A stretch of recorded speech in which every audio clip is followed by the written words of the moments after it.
में कहा गया Louis 16 was the king of dash. तो लुइस 16 कहाँ के किंग थे? तो ए ऑप्शन दिया गया है Britain, B option is Germany, C option is France and D option is Ireland.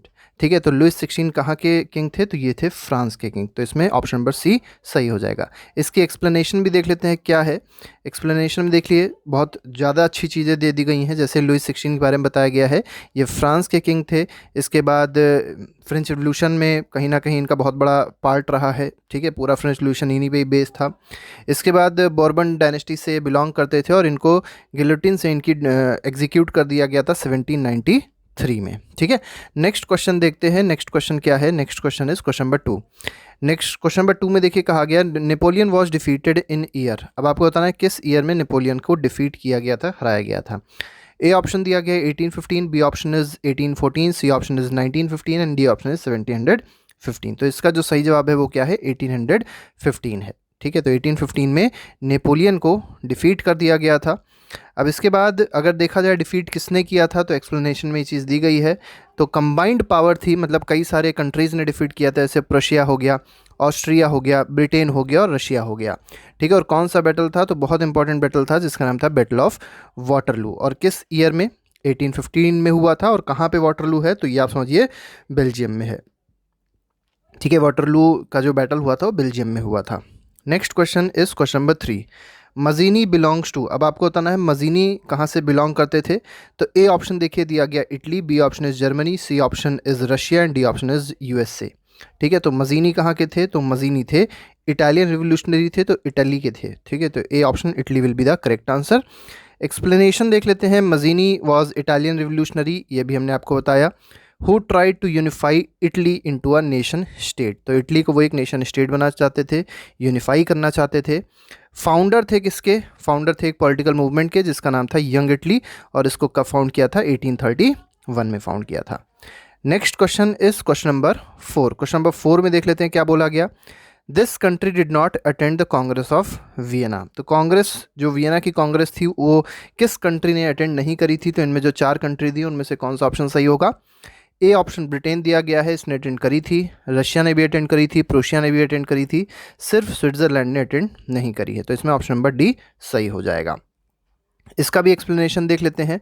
Congress of Vienna जो है वो कब ऑर्गेनाइज हुई थी? 1815 में ऑर्गेनाइज हुई थी। ठीक है, बाउंड्री रीड्रॉ करने के लिए यूरोप की। ठीक है, जब नेपोलियन हराए गए थे उसके बाद यूरोप की बाउंड्री रीड्रॉ करनी थी, तो इसी के लिए वियना कांग्रेस ऑर्गेनाइज करी गई थी 1815 में। अब जो जो कंट्रीज़ ने यहाँ पार्ट लिया था वो यहाँ पे देखिए दिया गया है। तो कंट्रीज़ कौन कौन सी थी? प्रुशिया थी, रशिया थी, ब्रिटेन थी और ऑस्ट्रिया थी। ठीक है, तो ये 4 कंट्रीज़ थी, इसमें स्विट्जरलैंड कहीं नहीं है। Next question is question number 5। Question number 5 में देखिए क्या कहा जा रहा है। When France sneezes the rest of Europe catches cold.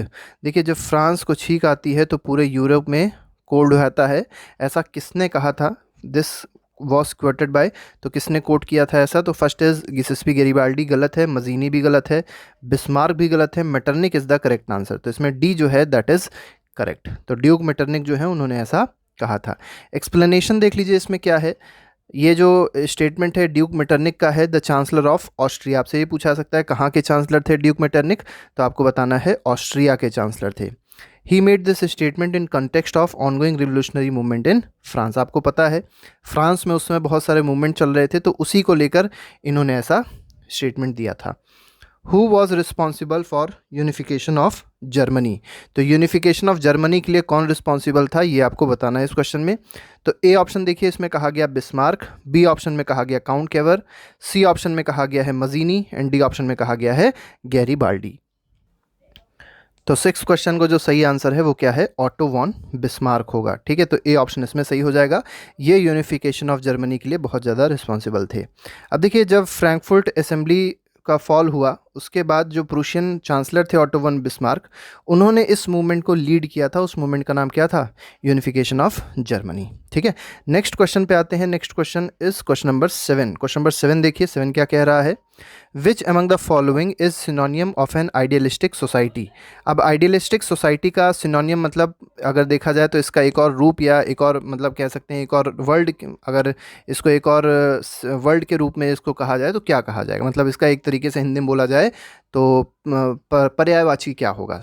ठीक है, आइडियलिस्टिक सोसाइटी क्या हो सकती है? तो first option is Fabian society, second option is utopian society, ठीक है, थर्ड ऑप्शन जो दिया गया है वो कैपिटलिस्ट सोसाइटी है, और डी ऑप्शन दिया गया है सोशलिस्ट सोसाइटी। तो सेवेंथ क्वेश्चन का जो आंसर होगा वो क्या? तो इसका जो सही आंसर है वो क्या है? इसका सही आंसर है काउंट यूटोपियन सोसाइटी। तो utopian society is the correct answer of question number 7। Question number 8 देख लेते हैं। 8 में देखिए क्या कहा गया, consider the following statement and identify the personality. तो देखिए कुछ स्टेटमेंट्स दिए गए हैं और आपको इस पर्सनैलिटी का नाम बताना है क्या है। तो फर्स्ट स्टेटमेंट दिया गया, he led the process of Italian unification. तो इन्होंने इटालियन यूनिफिकेशन के लिए बहुत सारा काम किया है, लीड किया है, ठीक है। He was neither a revolutionary not nor a Democrat, ये भी बात सही है। ये भी किसके विषय में बात हो रही है? थर्ड बोला गया, he was known for his outstanding diplomatic skills. तो डिप्लोमेटिक स्किल्स बहुत ही खतरनाक थी इनकी, बहुत ही आउटस्टैंडिंग थी। ये किस पर्सनैलिटी के बारे में बात हो रही है? तो ये बात हो रही है काउंट कैवर के बारे में, ठीक है। तो तीनों बातें जो हैं वो काउंट कैवर से रिलेटेड हैं, ठीक है। तो 8th का आंसर देख लेते हैं। 4 ऑप्शन कौन कौन से दिए गए थे? गिसेस्पी गैरिबाल्डी दिया गया था, काउंट कैवर दिया गया था, ऑटो वन बिस्मार्क दिया गया था, और गिसेस्पी मजीनी दिया गया था। तो इसका जो सही आंसर है वो क्या है? Option number B, that is Count Cavour. अब काउंट कैवर के बारे में या इसकी एक्सप्लेनेशन थोड़ी सी पढ़ ली जाए तो एक्सप्लेनेशन में देखिए क्या दिया गया है। Count Cavour was the chief minister of Sardinia. तो सार्डिनिया पिडमॉन्ट के चीफ मिनिस्टर कौन थे? काउंट कैवर थे। Like many other wealthy and educated members of Italian elite, he spoke French. तो जैसे बाकी के जो मेंबर्स थे इटालियन एलाइट के, वो जैसे फ्रेंच बोलते थे, उसी तरीके से काउंट केवर भी क्या बोलते थे? कौन सी लैंग्वेज यूज़ करते थे? फ्रेंच यूज़ करते थे। ही यूनिफाइड इटली, इन्होंने इटली का यूनिफिकेशन में बहुत बड़ी मदद करी है through a tactful diplomatic alliance and Wars, ठीक है। तो इसीलिए इनको कहा गया कि इनकी जो डिप्लोमेटिक स्किल्स थी वो बहुत आउटस्टैंडिंग थी। Next question is question number 9, which country defeated Napoleon. अब देखिए अभी हमने देखा था नेपोलियन को एक किसी कंट्री ने डिफीट नहीं किया, कई सारी कंट्रीज इन्वॉल्व थी नेपोलियन को डिफीट करने में, ठीक है। तो इसमें पुर्तगीज़ गलत है, जर्मनी गलत है, Prussia is the correct answer, ठीक है। तो इसमें सी ऑप्शन जो होगा वो सही होगा, ठीक है। अब इसमें भी थोड़ा सा अगर देख लिया जाए कि इसकी एक्सप्लेनेशन क्या है, तो एक्सप्लेनेशन में देखिए दिया गया, Napoleon was defeated by combined army. अब देखिए हम लोग ने पहले भी देखा था कि नेपोलियन अलग एक किसी कंट्री से नहीं डिफीट किए गए थे, इनको डिफीट करने के लिए कई सारी कंट्री मिली और उन्होंने बैटल ऑफ वाटरलू में नेपोलियन को डिफीट किया। वो कंट्री कौन कौन सी थी? तो पहले प्रुशिया समझ लीजिए, फिर ऑस्ट्रिया है, तीसरी ब्रिटेन है, और चौथी कौन है? रशिया। तो ये 4 कंट्रीज़ ने मिल के बैटल ऑफ वाटरलू जो कि 1815 में हुआ था, उसमें ऑटो वन बिस्मार्क, मतलब जो ये ऑटो वन बिस्मार्क हैं, ठीक है, नेपोलियन जो है, नेपोलियन बोनापार्ट जो है, ऑटो वन बिस्मार्क बोल रहे हैं हम, नेपोलियन बोनापार्ट हैं, उनको डिफीट किया था, ठीक है। तो ये आपको याद रखना है कि इसका सही आंसर क्या है? इसका सही आंसर हो जाएगा Prussia. Next question is question number 10। Question number 10 में कहा गया, which secret society did Mazzini found. अब मजीनी ने कौन सी सीक्रेट सोसाइटी फाउंड करी थी, ये आपको इस क्वेश्चन में बताना है। तो इसमें ए ऑप्शन देखिए, ए ऑप्शन में दिया गया है यंग इंडिया, बी ऑप्शन में क्या दिया गया? यंग यूरोप, सी ऑप्शन में दिया गया यंग इटली, और डी ऑप्शन जो है उसमें देख लेते हैं, उसमें दिया गया है बोथ बी एंड सी, ठीक है। तो मजीनी ने जो सीक्रेट सोसाइटी फाउंड करी थी उसका नाम था यंग इटली। तो इसमें सी ऑप्शन जो होगा वो सही हो जाएगा। अब देखिए एक्सप्लेनेशन में अगर देखा जाए तो इसमें ये भी बता दिया गया है कि कब फाउंड करी थी। तो इटालियन रिवोल्यूशनरी थे, ये तो पता ही होना चाहिए आप लोग को कि गिसेस्बी मजीनी इटालियन रिवोल्यूशनरी थे। अब इटालियन रिवोल्यूशनरी हैं, इसलिए जो ऑर्गेनाइजेशन फाउंड करेंगे उसका भी नाम क्या है? यंग इटली है। और कब फाउंड करी थी? 1831 में फाउंड करी थी। साथ ही साथ यंग यूरोप भी उन्होंने फाउंड करी थी, लेकिन कब? 1834 में। तो इसको 1831 में और 1834 में यंग यूरोप को। तो इसमें ऑप्शन बी और सी दोनों ही सही हो जाएंगे। अच्छा, यंग यूरोप भी था, यंग इटली भी था, 2 ऑप्शन दिए गए हैं, ठीक है। तो इसका ऑप्शन नंबर डी पे आप टिक करेंगे, ऑप्शन नंबर सी पे आप टिक नहीं करेंगे, ठीक है। यूरोप और Italy is the correct answer. तो यंग यूरोप भी सही है, यंग इटली भी सही है। Young Italy 1831, Young Europe 1834। Next question देखिए, नेक्स्ट क्वेश्चन में क्या कहा गया? Next question is question number 11, a direct vote by which the people of a religion themselves decide to accept or reject a proposal. देखिए direct voting जो होती है लोगों की, और उसमें क्या होता है कि या तो जो भी चीज़ है उसको या तो एक्सेप्ट कर लिया जाएगा लोगों के द्वारा, या रिजेक्ट कर दिया जाएगा किसी प्रपोजल को। तो उसको कहते क्या है? तो उसको कहते हैं प्लेबिसाइट, ठीक है। ये भारत में भी हुआ है और बहुत जगह होता है प्लेबिसाइट। सेंसस नहीं होता, सॉवरनिटी भी नहीं होती है, सिविल कोड भी नहीं होता है, तो plebiscite is the correct answer. ठीक है, प्लेबिसाइट होता क्या है, तो देखिए प्लेबिसाइट की एक डेफिनेशन भी दे दी गई है। It is the system of direct voting. देखिए डायरेक्ट वोटिंग होती है मतलब सीधे सीधे इसमें वोट कौन डालता है, पीपल, जनरल पब्लिक होती है वो वोट डालती है। On issues of public importance, किस इशू के लिए, पब्लिक इंपॉर्टेंस के जो इश्यूज़ होते हैं उसके लिए वोटिंग होती है। Number of votes decide acceptance और the rejection of the proposal. ठीक है, मतलब जितने वोट पड़ेंगे उस हिसाब से जो मेजॉरिटी में होगा तो उस हिसाब से डिसाइड किया जाता है कि जो भी प्रपोजल था उसको एक्सेप्ट किया जाए और उसको रिजेक्ट किया जाए। क्वेश्चन नंबर 12 देखते हैं। 12th में क्या कहा गया, which of the following is true regarding Frederic Sorrieu. तो फेडरिक सोरू के बारे में आपको बताना है कौन सी बात सही है। तो देखिए बहुत इंपॉर्टेंट, फ्रेंच रिवॉल्यूशन में इनका नाम है। ठीक है, तो फ्रेडरिक सोरू क्या है, एक जर्मन आर्टिस्ट तो नहीं है। ठीक है, फ्रेंच के थे तो इनका आंसर फ्रेंच आर्टिस्ट हो जाएगा। तो इसमें बी ऑप्शन जो होगा वो सही हो जाएगा। एक्सप्लेनेशन भी देख लेते हैं। एक्सप्लेनेशन में कहा गया Frederic Sorrieu was a French artist, एक फ्रेंच आर्टिस्ट थे। His paintings of 1848 he had conceptualize the idea of nation states. तो इन्होंने नेशन स्टेट्स का आइडिया दिया था। In the painting people were marching by holding flags of different nation. ठीक है, तो अगर आपसे पूछा जाए किसकी पेंटिंग में जो लोग थे वो मार्च कर रहे थे आगे, मतलब कदमताल कर रहे थे और अब अलग अलग देशों का, अलग अलग नेशंस का वो झंडा लिए हुए थे, तो वो किसकी पेंटिंग थी, तो फ्रेडरिक सोरू की पेंटिंग थी। Next question is question number 13। The artist at the time of French Revolution personified liberty as.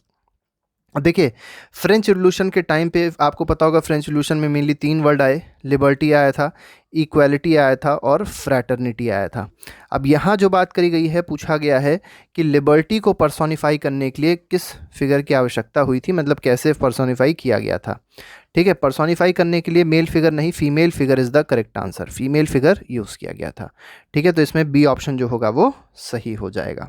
ठीक है, अब यहाँ पे देखिए जैसे एक एग्जांपल दिया गया है, मरियान की बात करी गई है, was personification of French Republic and she was the goddess of liberty. ठीक है, तो गॉडेस ऑफ लिबर्टी कौन थी, मरियान थी। ठीक है, next question is question number 14। Question number 14 देख लीजिए। 14th में क्या कहा गया।